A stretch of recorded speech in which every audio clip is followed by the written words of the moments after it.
A giant, a living fossil, the saltwater crocodile. Perhaps the most successful predator the world has ever seen. It has survived, unchanged in 100 million years. One of nature's master designs.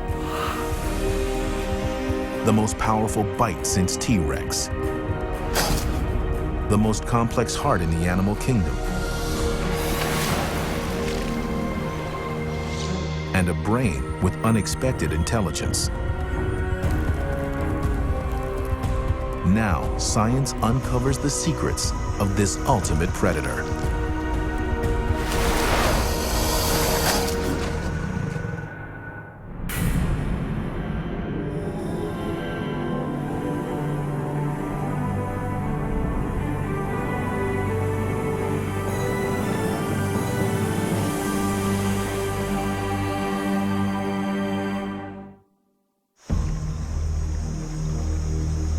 They shared the Earth with the earliest dinosaurs. A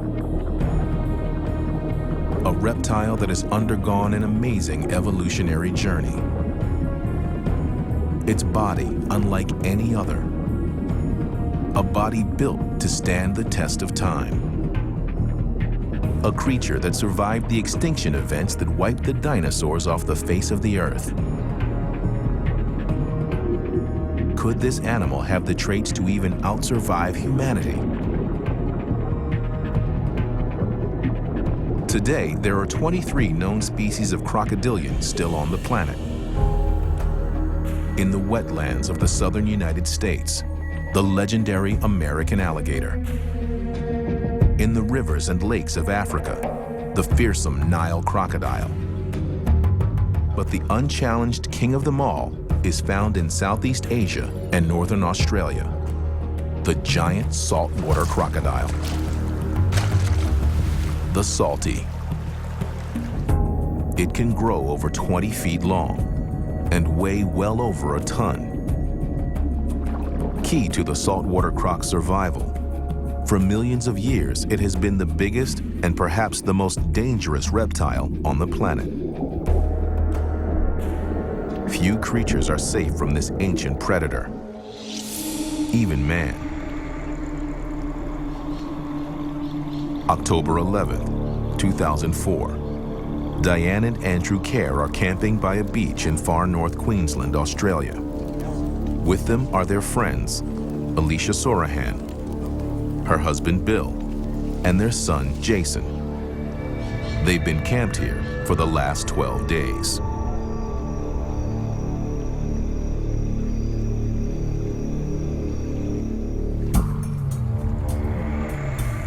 In the dead of night, a huge shape lifts itself from the water. A 14-foot saltwater crocodile. Andrew Kerr hears a noise outside his tent. The croc lunges and seizes him by the legs. About 4 o'clock in the morning, pitch black outside, and we heard this screaming, and I've never heard screams like it. It was unbelievable. Bill and Alicia run out of their tent. The crocodile is dragging Andrew towards the water. His wife Diane is trying to hold him back. Bill rushes for an axe. Alicia reacts out of pure instinct. When I come round, I just sort of saw it, had Andrew. I just sort of jumped straight on the back of his head. I thought, well, I've got to try and pull it off Andrew. The crocodile releases Andrew and turns on Alicia. One bite, and her arm is instantly shattered. Rescue finally comes from the barrel of her son Jason's gun. For Alicia and Andrew, it was an incredible escape. That's a 3,000-pound closing pressure on the jaws is unbelievable. You know, she's lucky to have the arm. The crocodile watched, learned, and chose the ideal moment to strike. But was this most ancient of creatures really guided by its intelligence? Could its brain be a reason for its 100-million-year endurance as a species? Science is searching for answers to what makes the croc the ultimate survivor. the coastal waters of Australia's Northern Territory. 35 years ago, crocodiles here were hunted to the verge of extinction. But in 1971, the Australian government declared salties a protected species. It's been a conservation success story. Now, their numbers are booming. There are an estimated 70,000 salties living in these waterways, and they're moving back into territory where people live. Veteran ranger Tommy Nichols and his crew are on Salty Watch. With them is croc scientist Dr. Adam Britton. They're patrolling Darwin Harbor, near the Northern Territory's main city. To keep humans safe, any crocs who swim close to the city are trapped and killed. And looks like the gate's down there, may be a croc in it. Let's go in and take up to it. The trap's been sprung. Now the hard part, getting the croc out and onto the boat. Andy, we're getting the... Tommy's been doing this for 15 years. He knows how quickly things can go wrong. 5 years ago, Tommy misread a captured salty. He lost 2 fingers and part of his hand in a split second. Bit me on the hand and twisted, and that's what all the damage was done. I lost those 2 fingers and a bit of my hand.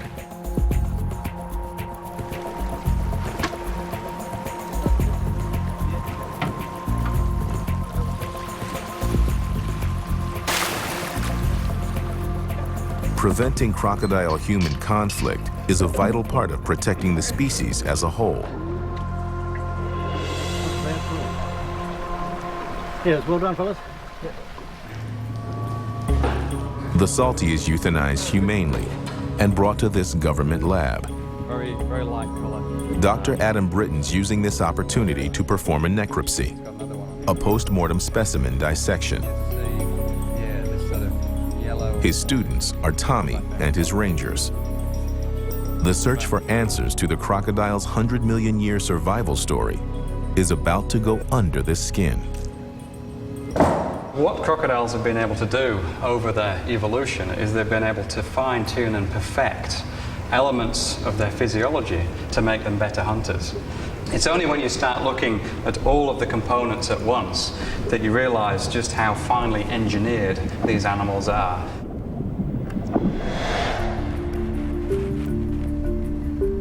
Adam begins with what was always thought to be the croc's weakest link, its brain. A primitive stimulus and response organ set inside a 2-inch thick casing of bone. But evidence is now emerging that crocs are far more intelligent than we ever thought possible. Unlike most other reptiles, crocodiles have a cerebral cortex, an evolutionary addition to the brain which controls higher learning. In Africa, crocodiles have learned the migration habits of zebra and wildebeest. In Australia, salties have learned to anticipate the mass migration of fish. Crocodiles have got a very good capacity to learn. This is very useful for crocs because it means they can exploit predictable patterns in their prey. They can even learn things like timings. Any clues that they get that an event's going to happen, they can learn that. The salty's ability to observe and learn the behavior patterns of its prey could provide an answer to the attack on Andrew Kerr and Alicia Sorahan. The campers had been at the site for 12 days. 12 days following predictable behavior patterns. The salty may have learned the times the campers were most active, the times they were most vulnerable, and most importantly, where they slept. The cerebral cortex, which controls the ability to learn and adapt, is one reason for the crocodile's incredible survival. But so is its ability to hide and ambush its prey. Carefully, you can actually see the eardrum. The salty's skull is shaped in such a way that only its eyes, ears, and nostrils break the surface of the water. A crocodile can float like this for hours with only a fraction of its body showing. Achieving this was one of its evolutionary trump cards. Prey have no idea that beneath these few square inches breaking the surface is 16 feet, over 1,000 pounds of maximum predator, until it's way too late.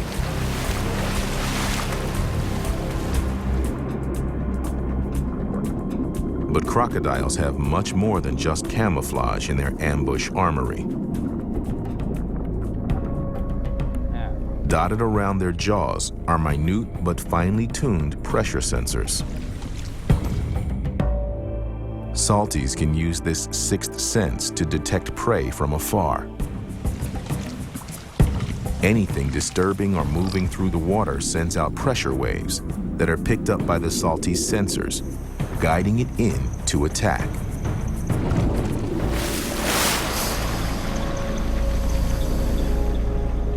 Once prey is in its jaws, the salty unleashes its most terrifying predatory technique, unmatched in the animal kingdom.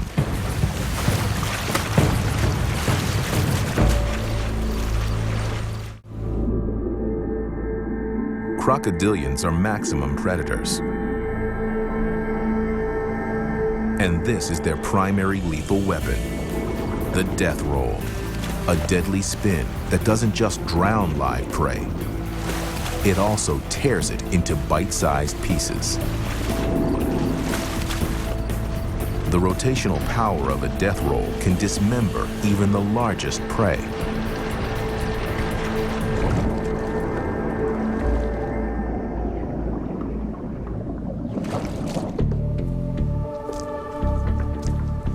Adam's dissection moves to the salty's tail, revealing the source of its power.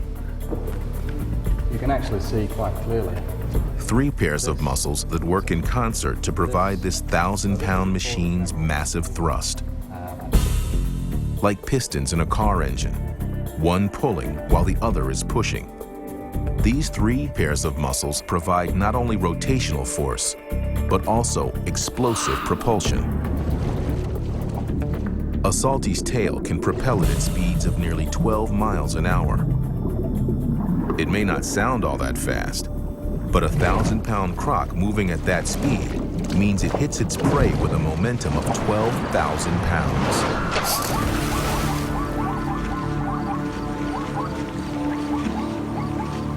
It seems like the perfect predator, but does the crocodile have a flaw? A flaw that makes its 100 million year survival seem even more amazing. Marine hunters like the great white, the killer whale, and the barracuda are smooth-skinned and sleek-shaped, ideal for gliding through the water with minimal disturbance. But a crocodile's skin is rough and pitted. It seems that a surface like this would transmit pressure waves as it moves through the water, warning any prey of its approach long before it's close enough to attack.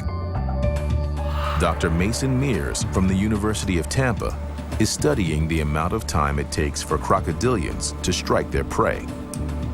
His research and high-speed film footage reveals the average strike takes 0.3 of a second.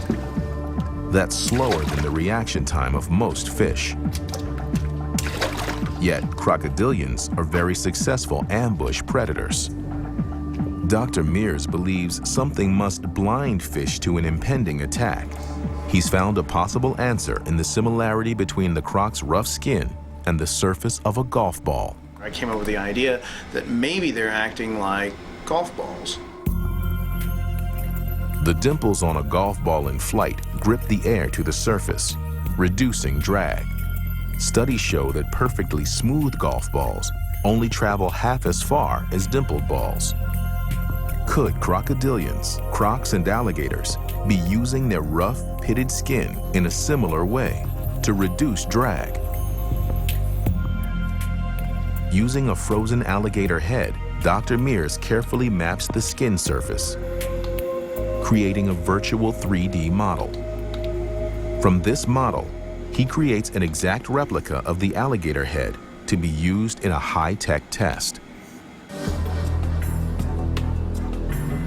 The water in this flotation tank is clouded with millions of tiny glass beads.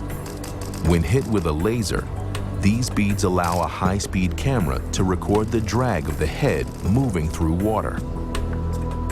If it's doing what we think it is, it's reducing the pressure ahead of the snout as it moves through the water, and as a result is less detectable to fish or potential prey. As the head passes through the plane of the laser, its movements are captured and then analyzed by a computer that outputs a visual map of the turbulence.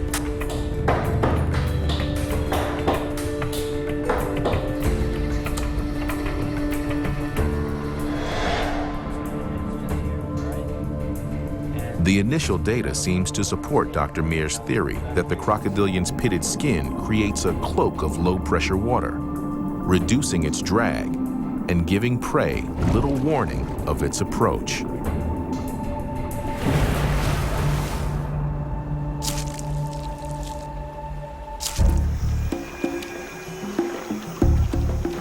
In the water, crocodiles are fast, powerful, and stealthy.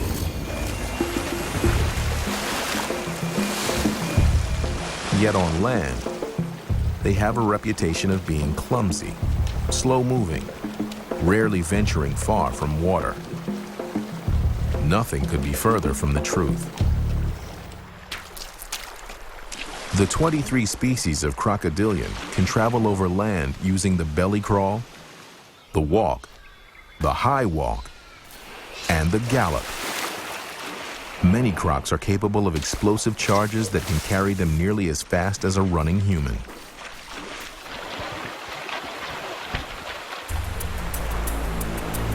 Being able to walk on land has been key to the crocodile's 100 million year survival. 110 million years ago, the Earth was home to a variety of monstrous crocodilians, massive aquatic predators. This 8-ton behemoth, dubbed Super Croc, once dominated the waters of North Africa. But this proto-croc was unable to survive the great extinction event that wiped out the dinosaurs 65 million years ago. One reason was its size and its inability to hunt on land as food resources dwindled in the oceans. But other more versatile crocs that could dominate both land and water did survive. They endured and became the modern crocs we know today.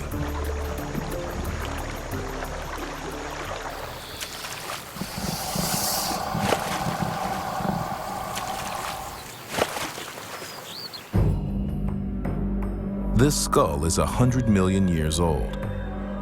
It's one of the rarest and most important fossils in the world. This was probably the planet's very first modern species of crocodile. In the mid-1990s, a farmer in the outback of Queensland, Australia, stumbled across a strange rock. For Dr. Steve Salisbury, it was the find of a lifetime. A fossil paleontologists have been seeking for over a century. I knew that we'd nailed it and had found the animal that everyone had been looking for 130 years. Isisfordia duncani marks an evolutionary turning point between ancient and modern crocs. Although barely 3 feet long, Isisfordia was the first crocodilian with critical design features, like jaws strong enough to withstand a death roll, and an internal nostril, allowing it to breathe while almost completely submerged. But some of Isisfordia's greatest evolutionary breakthroughs probably weren't preserved in any fossil record. Deep inside the salty, 3 highly engineered organs have given it total mastery of its aquatic environment for over 100 million years. We have one of the animal's 2 lungs. The salty's unusually large lungs are a sophisticated buoyancy control system. The salty's liver can actually move inside its body to shift its center of gravity in the water. No other reptile has this ability. So instead of laying flat on the water surface, they can move their liver backwards and literally change their center of gravity so that the tail sinks down. But now, the dissection reaches one of biology's greatest mysteries. Put simply, this heart just shouldn't be in a reptile. Every other reptile in existence has a simple 3-chambered heart, but not the crocodile. Its heart has 4 chambers, just like a human's. When prey enters the water, the waiting croc shifts into attack mode. Crocodiles can use their advanced hearts to actually control their blood flow, sending oxygenated blood exactly where it's needed most. In the crocodile's heart, a valve radically redirects the blood flow through its body. All available oxygenated blood is pumped to its tail and jaws. The croc hits its prey with its propulsion and bite force at maximum power.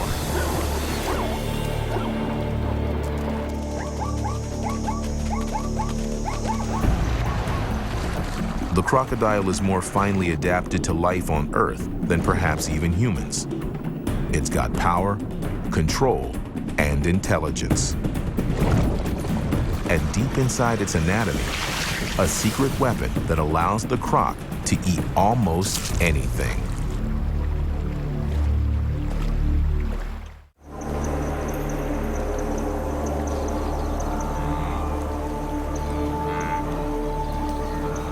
Crocodilians are the ultimate opportunistic predator.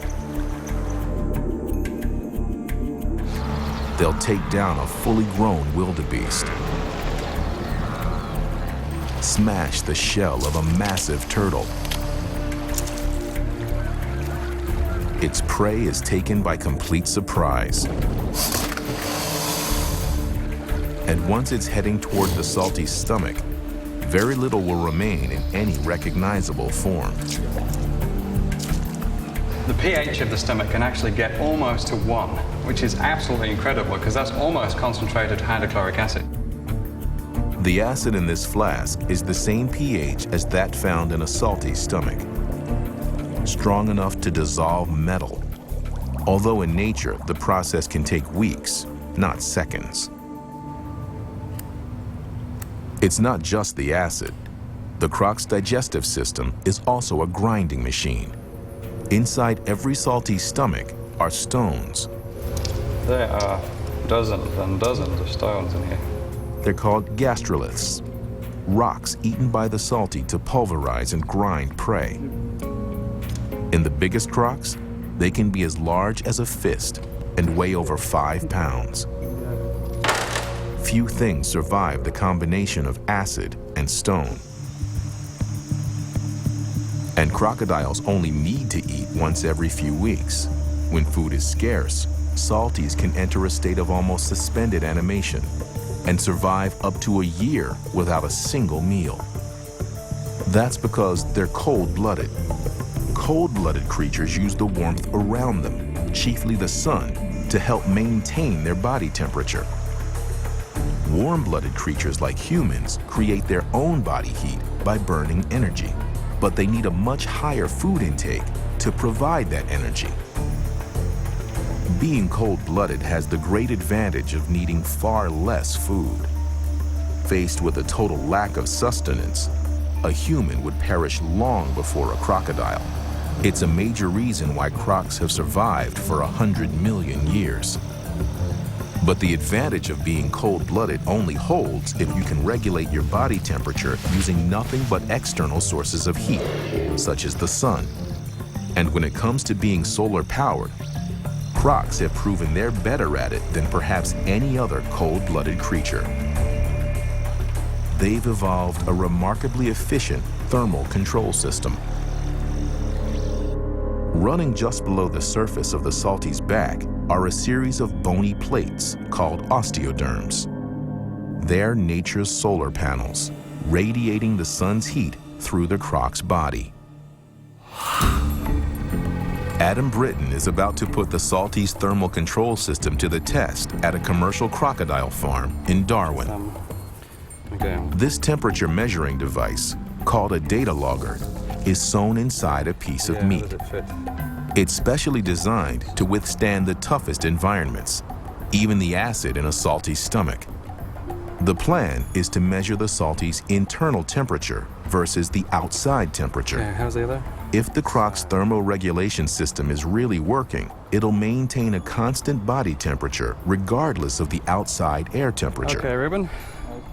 The meat has to be small enough to be swallowed in one gulp. If the salty bites into the data logger and crushes it, this experiment will be over before it starts. But first, they'll have to get it to take the bait, and the salty's gone under. Here he comes. He's directly under this now. He's coming up slowly. All right, he's ready. He's coming up slowly. Get ready. Get ready. Now. It looks like a clean bite. If the data logger's still intact, it's on its way to the salty's stomach, where it will take temperature readings for the next 10 days. Excellent, Ruben. This second data logger will measure the outside air temperature. Comparing the two data loggers will prove whether the salty really can keep its body temperature constant and even.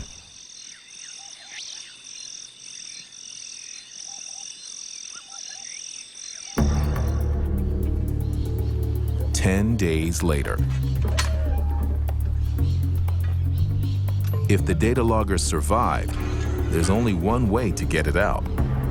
The same way it went in.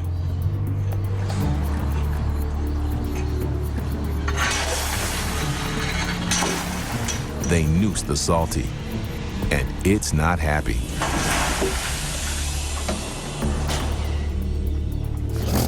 Adam injects a powerful muscle relaxant.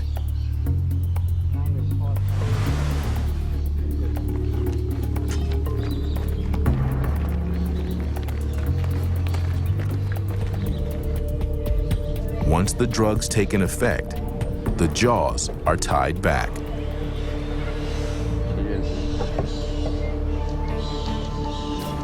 Adam covers his arm with oil to help it slide down the salty's throat. This should slip down very easily. The main thing is if my arm is long enough to reach her stomach, which I'm hoping it is.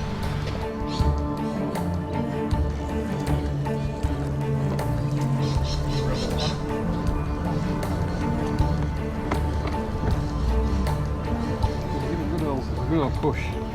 His team tries to manipulate the salty's stomach into a better position.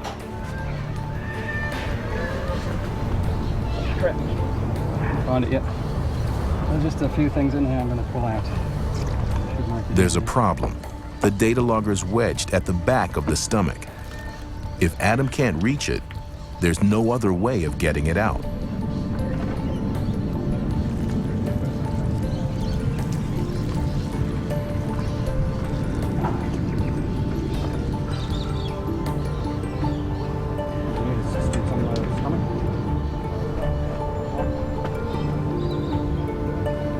Finally, an hour later, Adam grasps the data logger. It's undamaged by over a week and a half in one of the most toxic digestive systems on Earth. So all we need to do now is go and download the data from this logger and from the one that was in the air, and we should be able to compare them. Once downloaded, the data confirms the crocodile's incredible ability to thermoregulate. For 10 days, despite dramatic changes in the outside air temperature, the salty's internal temperature remains constant to within a single degree. So it means it gets the advantages of being cold-blooded, which means that it doesn't waste energy. It's an energy conserver. This kind of thing is critical to the crocodile's success. It's a heat transport system as efficient as anything designed by humans.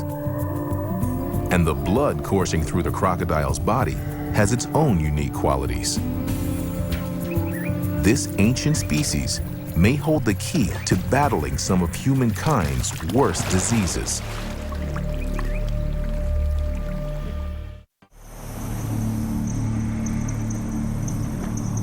Crocodiles live in some of the world's most foul, bacteria-infested habitats, and they're intensely territorial.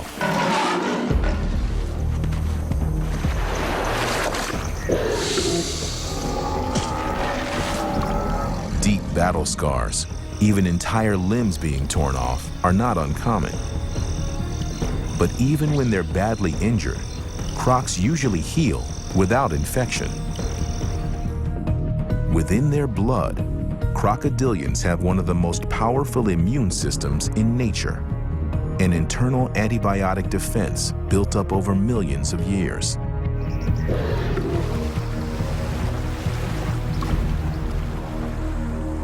And the secret to that crocodilian immune system may lie here in the swamplands around Beaumont, Texas.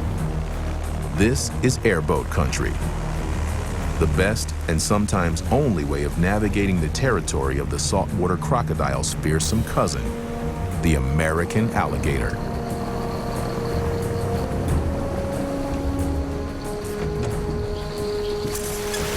Biochemist Dr. Mark Merchant has been catching alligators all his adult life. These animals are very aggressive toward members of their own species, and they fight and they tear limbs off of each other. These very serious wounds, including loss of entire limbs, will heal almost totally without any type of infection.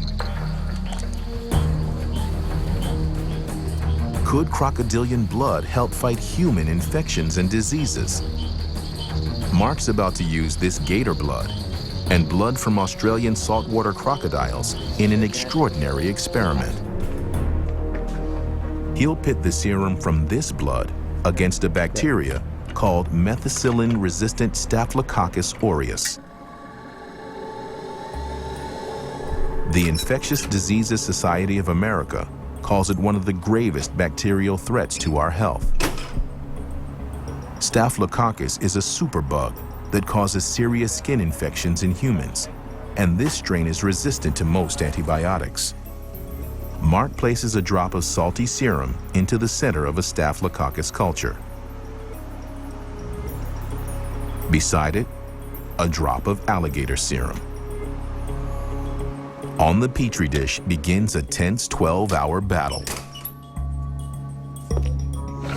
Will the blood that protects crocs and alligators against the worst infections in their world survive against this superbug that menaces humans? 12 hours later, these circles show where the croc and gator blood have resisted infection. It's an incredible result. You can see where the bacteria was growing around the outside of the plate, and where the alligator and crocodile serum diffused into the media, it created this growth inhibition zone where it killed the bacteria. In the space of just 12 hours, the crocodilian's ancient immune system has defeated bacteria that didn't even exist 50 years ago. Bacteria that humans have no defense against, but which croc blood seems to handle with ease. This is only one type of bacteria. I mean, we've looked at a broad spectrum of bacteria and also viruses and things, and these results are very exciting to us. Coursing through the veins of every crocodilian could be the basis for new and powerful antibiotic medicines to help fight many of the diseases we face or may come to face. By protecting the crocodile, we could end up protecting ourselves. Bioengineered to stand the test of time, the crocodile has triumphed. But of all its attributes, perhaps the single greatest reason for its success is its world-class jaws.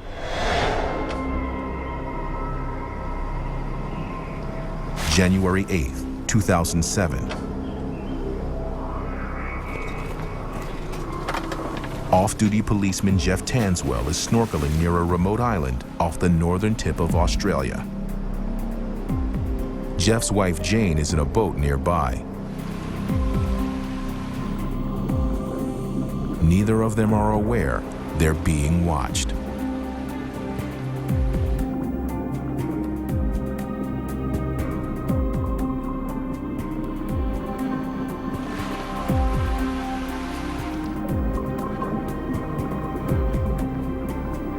Suddenly, the water around Jeff explodes. It hit me that hard, I didn't possibly think it could have been an animal. He's been ambushed by a 15-foot saltwater crocodile. Jane sees it all from the boat. I see this thing rolling off him, his head, his chest, his right front arm, and he rolls off him like as if to go into a roll. Frantically, Jeff lashes out as he's dragged under. I started kicking and shoving and just trying to work out what the hell was going on. And then the pressure come off. Incredibly, the salty releases Jeff. And I'm waving and screaming at Jane in the boat. I was thinking, my God, don't let me survive the first hit to get eaten on the second. I'm going to get eaten. Jane drags her husband into the safety of the boat. Why did the salty let him go? The bite that erupted through the water at Jeff Tanswell would not be possible without a unique feature of the crocodile's jaws. Past a salty's 66 giant teeth is a bizarre flap of muscle called the palatal valve. It's a muscular extension of the tongue. When the jaws are open, the palatal valve seals off the croc's windpipe. Without the palatal valve, crocodiles would drown taking prey in the water or dragging prey under the water. But this palatal valve may have been the key to Jeff Tanswell's amazing escape. Just before the salty attacked, it opened its jaws and its palatal valve sealed off its throat. Striking out in a frenzy, Jeff thrust his arm into the salty's mouth. In doing so, he may have unwittingly saved himself. It's possible that he dislodged the croc's palatal valve, forcing water into its throat and threatening to drown it. In the wild, few prey are as lucky as Jeff Tanswell.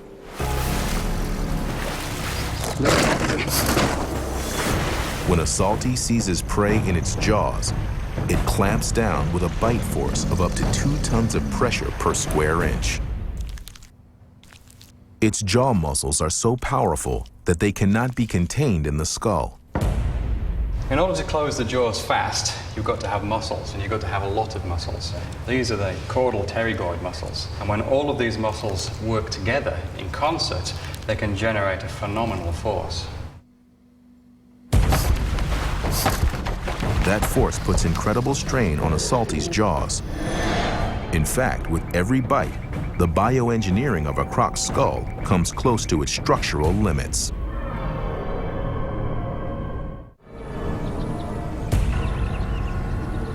The most advanced technology is being used to discover why modern crocodiles have survived for over 100 million years.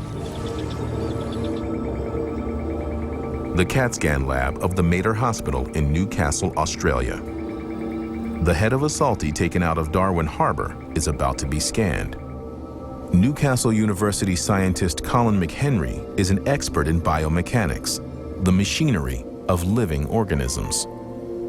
He's investigating a central mystery of the crocodile's design, how its slender skull withstands the forces of its massive bite. The 8 muscle pairs in a crocodile's jaw create enough force to theoretically damage its skull. But they don't. How is this possible? Colin's investigating a remarkable theory about the mechanics of a crocodile's bite. he'll create a highly accurate engineering model of a salty skull based on this CAT scan data. But he'll also need precise measurements of the bite forces generated by live crocodiles. For this, he turns to Dr. Adam Britton, who's constructed a device made of a length of high-pressure hose filled with oil. And the idea is the crocodile will bite down on this, and it'll put pressure on the oil, and then this gauge will tell us what the maximum force is that the crocodile applies. Adam has to provoke the salties to get the maximum possible bite force reading.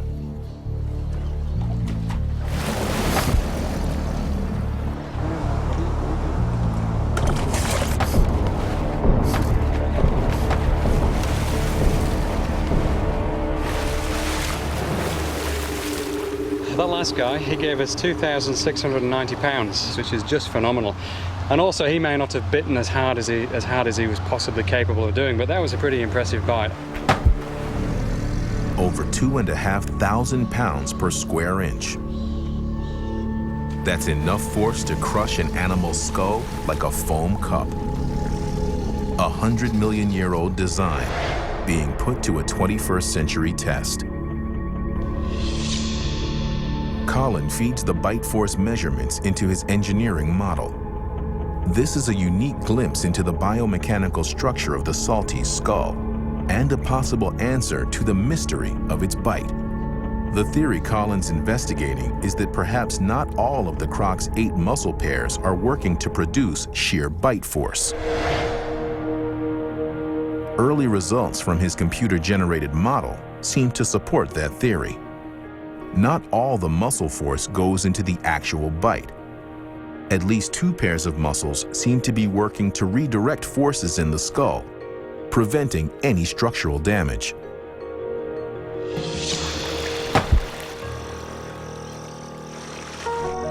This sophisticated counterbalance of forces is one way the crocodile's skull can be both slender and strong.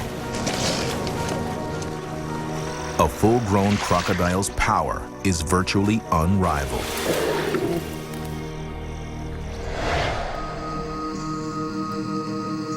But they start out with only an eggshell protecting them from the outside world. Fragile, delicate.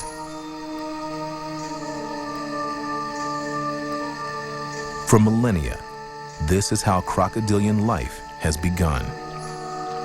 Inside each egg, a baby crocodile is stirring.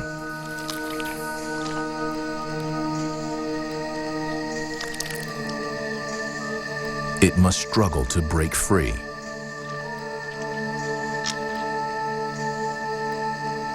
Every push leaves it exhausted.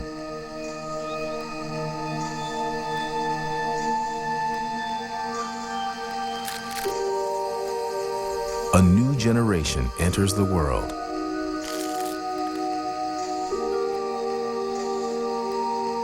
For millions of years, this species has endured. But its future may soon become uncertain. Some scientists believe global warming will have a catastrophic effect on crocodile populations because the temperature of the nest determines the gender of baby crocs. The fear is that higher global temperatures might produce an overload of females and too few males. Could it be the croc's fatal flaw? Or will their biology continue to be as future-proof as it's been for 100 million years? For now, these creatures remain unchallenged as the dominant reptilian predator.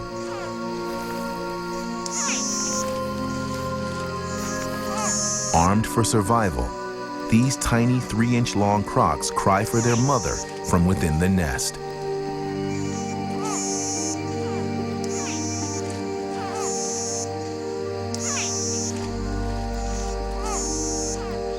The hatchlings are trapped inside. The mother must dig them out. Mother and offspring come together for the first and only time in their lives. In a surprising show of maternal behavior, The massive salty gently takes her hatchlings in her jaws and releases them in the water. Only about 10% of salties survive the first year of life. But at least these hatchlings have got an evolutionary head start on most of their competition. A body design so advanced that even a few minutes old, this baby croc can take care of itself. After all, few creatures on our planet have endured for so long, so unchanged. They've survived countless ice ages and climatic catastrophes. This ancient predator may even turn out to be more future-proof than man.